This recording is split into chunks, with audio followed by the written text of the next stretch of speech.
Bismillahirrahmanirrahim. Assalamualaikum warahmatullahi wabarakatuh. Apa kabar kawan-kawan? Saya harap semuanya dalam keadaan sehat selalu. Oke, sebelum kita mulai masuk ke pelajaran, alangkah baiknya kita berdoa terlebih dahulu. Berdoa dimulai. Oke, kita langsung saja masuk ke materi. Kita akan memasuki materi bab taharah. Tulisannya taharah, tapi bacanya toharah. Definisi dari toharah. Yang dimaksud dengan toharoh dari sisi etimologis adalah bersuci dari kotoran dan najis, baik kotoran fisik maupun non-fisik.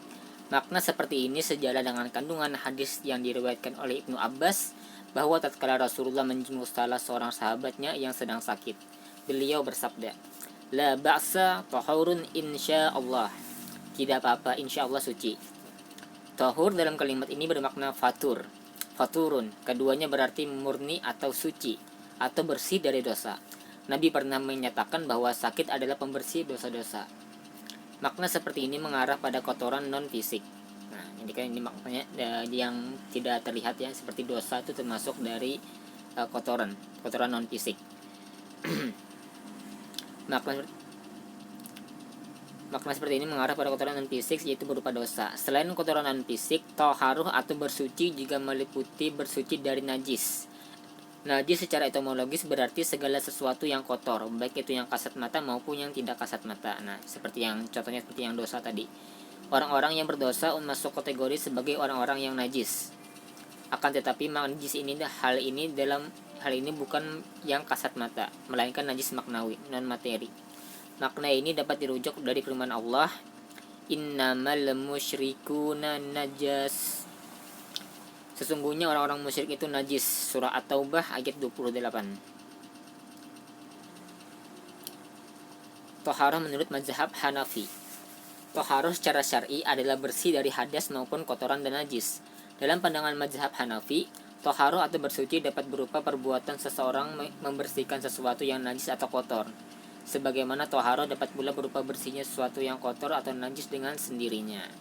Contoh sesuatu yang kotor dan najis yang bersih dengan sendirinya itu seperti kotoran yang bersih akibat dari terkena hujan. Nah, itu contohnya yang bersih dengan sendirinya. Misalnya, karena benda tersebut tersiram air bersih tanpa ada orang yang menyiramnya. Sementara hadas meliputi hadas kecil dan hadas besar. Hadas kecil dapat berupa keluarnya angin melalui lubang dubur, air kencing, dan semacamnya. Hadas kecil dapat dihapus dengan berwudu. Adapun hadas besar adalah berupa keadaan junub yang dapat dihilangkan dengan cara melakukan mandi wajib. Mazhab Hanafi mengartikan hadas sebagai sesuatu yang bersifat syar'i, yang dapat dihapus dengan cara membersihkan sebagian anggota badan maupun seluruh tubuh. Dengan demikian, maka taharah tersebut dapat menghapus hadas. Sebagian dari kalangan Hanafi mengartikan hadas sebagai najis maknawi, non-fisik. Dalam hal ini seolah-olah pembuat syariat menghukumi hadas sebagai najis yang menghalangi sahnya sholat, sebagaimana hal najis fisik yang juga menghalangi sahnya sholat. Nah, kan najis yang non fisik tadi contohnya seperti dosa tadi ya kawan-kawan. Oke, kita lanjut. Masih mazhab Hanafi. Adapun kotoran dalam istilah syar'i adalah semua benda yang kotor yang oleh syariat diperintahkan untuk dibersihkan, disucikan. Dengan demikian, maka dapat dipahami bahwa najis adalah lawan dari suci. Dan najis sendiri meliputi dua hal, berupa hadas dan kotoran.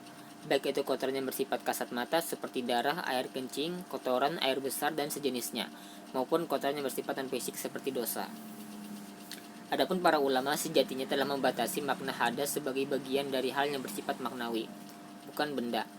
Bahwa hadas adalah semacam sifat maknawi yang oleh syariat dihukumi sebagai hal yang melekat pada seluruh tubuh manakala seseorang tengah dalam keadaan junub, atau hanya sebagian anggota badan berupa area wudhu manakala seseorang berhadas kecil. Sedangkan kotorannya dalam pandangan para ulama adalah terbatas pada perkara-perkara kebendaan yang oleh syariat dihukumi sebagai benda yang kotor seperti darah dan sebagainya.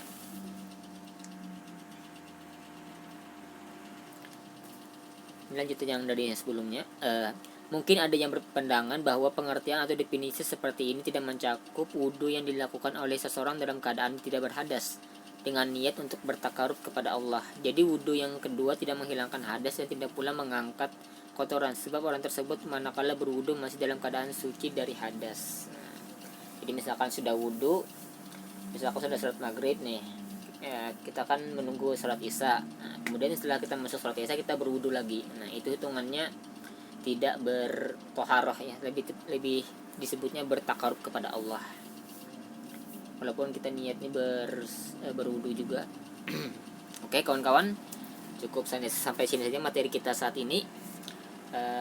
Silahkan ditonton ulang jika ada yang masih dipahami. Mungkin dengan yang diulang menonton bisa ada hal-hal yang bisa lebih dipahami. Oke, sampai jumpa di pertemuan berikutnya. Wassalamualaikum warahmatullahi wabarakatuh.